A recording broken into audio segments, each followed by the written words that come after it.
Welcome back to Women of Worth, the podcast where we explore women's unique challenges and uncover the tools to navigate them with strength and grace. Today, we're diving into a topic that touches so many of us: loneliness. Whether it's during a big life transition, the quiet moments after scrolling through social media, or even while surrounded by people, loneliness can creep in and leave you feeling disconnected. But here's the truth. Loneliness is not a permanent state, and there are powerful steps you can take to rebuild connection, purpose, and joy in your life. In this episode, we'll explore why women experience loneliness, how societal pressures and life changes contribute to it, and practical strategies to overcome those feelings. From strengthening existing relationships to finding meaningful new connections, we'll guide you through ways to reclaim your sense of belonging. So, grab a cup of tea or your favorite notebook and settle in for a heartfelt and empowering conversation. Before we dive in, don't forget to like this video, subscribe to our channel, and hit the bell icon so you never miss an episode. And we'd love to hear from you. What's one way you've worked through loneliness? Let us know in the comments.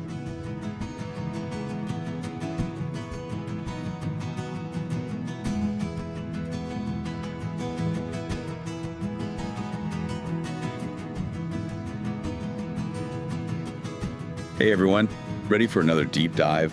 Today we're tackling something pretty profound: loneliness.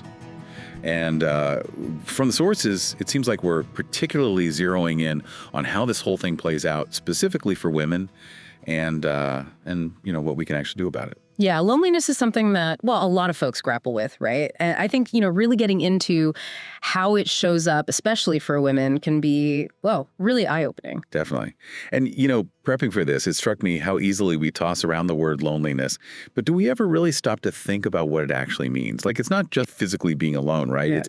It's about that deeper ache of feeling disconnected, even when you're surrounded by people. You got it. That emotional side of it, that's what these sources really dig into. I remember one definition that really hit me: the subjective feeling of social isolation, meaning it's less about the number of people around you, more about how you're actually experiencing those connections or the lack of them. Exactly. I mean, picture yourself at a packed party, but you're not really connecting with anyone. You still feel invisible, unheard. That's loneliness right there. Absolutely. And the source even uses this example of Rebecca, a stay-at-home mom, surrounded by family all day, but still incredibly lonely. Really drives home the point. It's not about physical presence. It's about that feeling of being truly connected, emotionally fulfilled. Such a powerful example. It makes you realize loneliness can sneak up on anyone. It doesn't discriminate. And that's why understanding what causes it is so important. These sources, they actually get into some really interesting research on how loneliness impacts us physically, not just mentally. Honestly, I was surprised by that. I always thought of loneliness as purely an emotional experience, but you're saying it can actually trigger physical changes in the body. Yeah, it's pretty wild, right? This one source, it cites a study from the National Institute on Aging, found that chronic loneliness, it can actually boost your cortisol levels, the stress hormone. And that can set off a whole chain reaction in your body, messing with your sleep, increasing your risk of heart problems. It's serious stuff. Wow. Okay, that definitely gives me a new perspective. So it's not just all in your head. It's affecting you on a physiological level. Makes you wonder how many people are even aware of that connection. Probably not many, which is why understanding the science behind it is so important. And what's even more fascinating is how loneliness, it can actually play out differently for women. Yeah, these sources really hone in on the unique challenges women face when it comes to loneliness. What do you think is behind that? Well, the sources point to a few key things. For one, the impact of major life transitions. Women often experience some pretty big shifts in their social networks, moving for a partner's career, becoming a mom, taking care of aging parents. All these things can really shake things up. It makes sense. Those kinds of transitions can disrupt your connections and, definitely lead to feeling isolated. The source talks about this woman, Maria. She was feeling lonelier and lonelier after moving to a new city for her husband's job, left all her close friends and support system behind. really struggling to build new connections in this unfamiliar place. Exactly. That can be so isolating. And then you add on top of that all these societal pressures, these expectations that women often face, Mm, that can really contribute to feelings of, well, not being good enough. And that feeds into loneliness too. right. The sources talk about this pressure to do it all. Be the perfect mom, a successful career woman, a supportive partner, have the perfect social media life. It's exhausting. It's impossible. And it can leave women feeling like they're constantly coming up short. Mhm. And yeah, that can definitely contribute to those feelings of loneliness. And then, of course, there's social media. That whole world can be a double-edged sword, right? Right. I mean, yeah, it's a way to connect, but the sources mention how it can also create these unrealistic comparisons and actually make you feel even more isolated. So true. That constant stream of perfect pictures, seemingly perfect lives, it can make anyone feel inadequate. But research suggests women might be even more susceptible to those negative effects. That's interesting. What does the research say about why that might be? Well, one study in the source found that women tend to compare themselves to others on social media more than men do. And they're more likely to feel envious or, well, like they don't measure up. So it's not just the amount of time on social media, but how women are using it, what they're focusing on. Exactly. And all of these factors, the life transitions, the societal pressures, the social media influence, they can create this perfect storm for loneliness, especially for women. It's so important to recognize that complex mix of things that can contribute to loneliness. But now that we've covered the why, I'm really curious to dig into the how. How can we even spot the signs of loneliness in ourselves? And what can we actually do to overcome that feeling of disconnection? That's the million-dollar question, right? And that's where it gets empowering because these sources, they actually offer some really practical, actionable advice.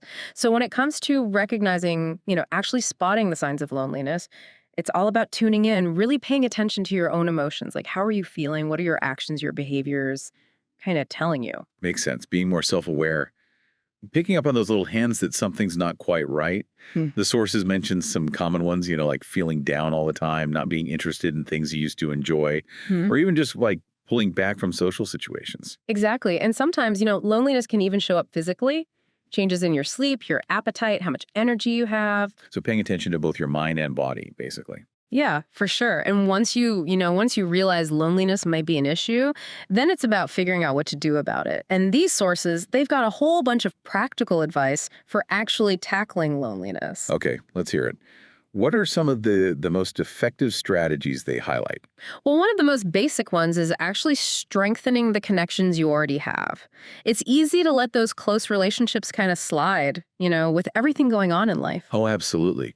We get caught up in our routines and we forget to nurture those bonds that really matter, those people who bring us joy and support. Exactly. So the sources, they really emphasize making a conscious effort to connect with those people regularly. It doesn't have to be anything big, scheduling a weekly call with a friend, a virtual game night with family, even just sending a thoughtful text. Those little acts of connection can go a long way.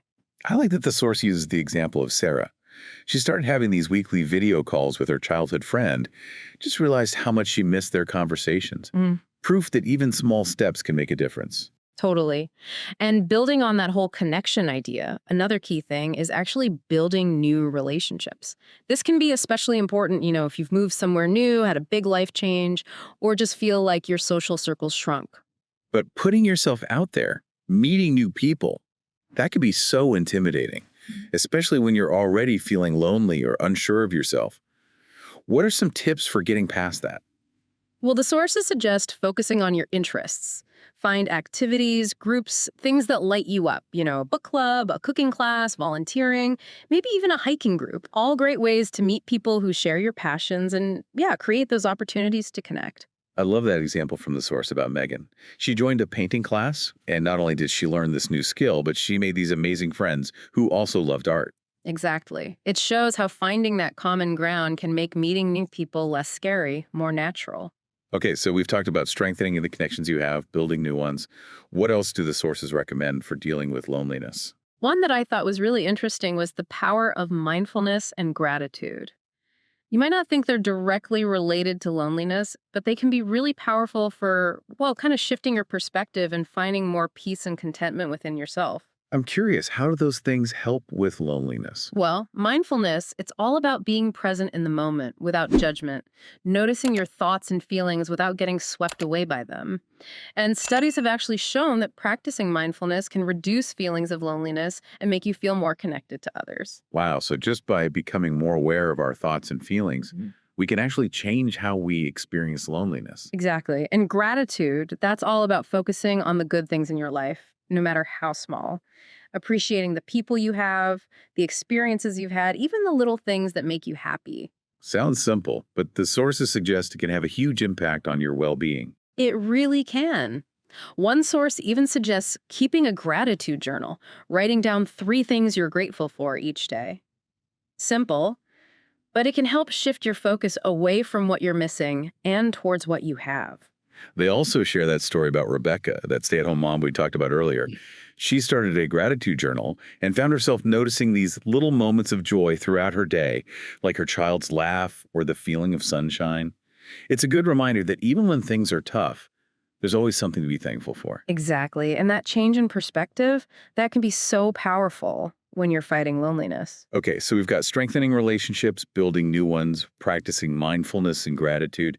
Any other tools in our loneliness busting kit? You know what often gets overlooked? Limiting social media use. Yeah, it can be a way to connect, but if you're not careful, it can actually make you feel more lonely and insecure. It's so easy to get caught in that comparison trap. Start feeling like everyone else is living this amazing life and yours just doesn't measure up. So the sources recommend setting boundaries around social media, maybe having certain times a day that are screen-free, unfollowing accounts that make you feel bad, just being more aware of what you're looking at.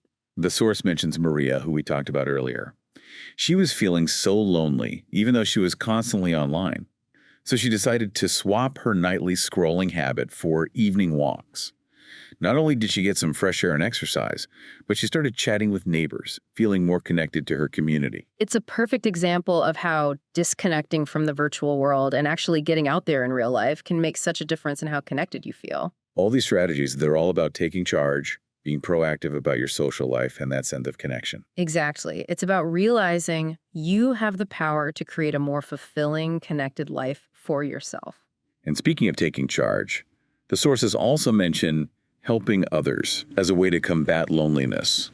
Volunteering, getting involved in your community, even just finding little ways to help those around you. It can be so rewarding, and it creates these opportunities for meaningful connections. The source tells this story about Laura, who started volunteering at a food bank. She was feeling isolated, disconnected, and she found it so fulfilling. Plus, she formed these strong bonds with the other volunteers and the people she was helping. It shows how giving back doesn't just benefit others, it gives you a sense of purpose, of belonging. And finally, the sources acknowledge that sometimes overcoming loneliness might mean getting some professional support. Right. If those feelings of loneliness run deep, or if the things we've talked about aren't making a difference, it might be time to reach out to a therapist, a counselor. Therapy can be such a safe, supportive space to really explore what's causing your loneliness and find personalized strategies for healing and connecting. Absolutely. One of the sources actually highlights how effective cognitive behavioral therapy, CBT, can be for loneliness. It helps you identify and challenge those negative thoughts that might be fueling your feelings of isolation. They use the example of Megan, who worked with a therapist to overcome her social anxiety and feel more confident in social situations. Shows how therapy can equip you with the tools to build healthier relationships. Exactly. And it's important to remember, asking for help, that's not a weakness. It means you're taking care of yourself. You're ready to create a more connected, fulfilling life. Wow, we've really covered a lot in this deep dive, haven't we? From understanding how loneliness can affect us both emotionally and physically, to exploring the unique challenges women often face, and then diving into all those practical tips for combating that feeling of disconnection.